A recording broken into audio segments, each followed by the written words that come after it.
1000 பேருக்கு விருந்து கொடுத்த யூடியூபர். நாகூர் நோக்கி பறந்து சென்ற திண்டுக்கல் ஆட்டுக்கறி பிரியாணி.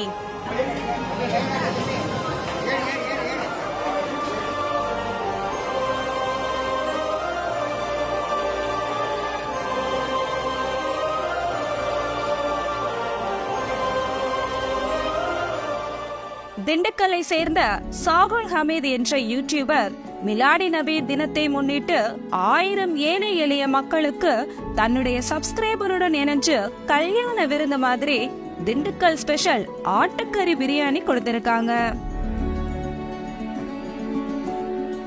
இந்த நிகழ்வு நாகூர் தர்காவுல நடந்திருக்குது. அந்த இடத்துல ஒரு யூடியூபரால இப்படி ஒரு நிகழ்ச்சி நடக்கிறது இதுவே முதல் முறைன்னு சொல்லப்படுது. இஸ்லாமிக் தமிழ் யூடியூப் சேனல் அவங்க வழங்கின உணவு மிகவும் சிறப்பாக இருக்கு. சாப்பாடு நல்லா இருந்துச்சு. அல்ஹம்துலில்லாஹ். பசிச்ச வயிறுக்கு உணவளிக்கணும்னு எல்லா மார்க்கமும் சொல்லுதுங்க. அதே வேளையில அந்த பசிச்ச வயிறு 1-2 1000 பேருக்கு பிரியாணியவே உணவா கொடுத்த திண்டுக்கல் யூடியூபர் சாகுல் அவர்களுக்கு நம்முடைய சார்புல வாழ்த்துக்களை தெரிவிச்சுக்கலாம். இதே மாதிரி எல்லா யூடியூபர்ஸும் பல நல்ல விஷயங்களை செய்யணும்னு பலரும் ஆசைப்படுறாங்க.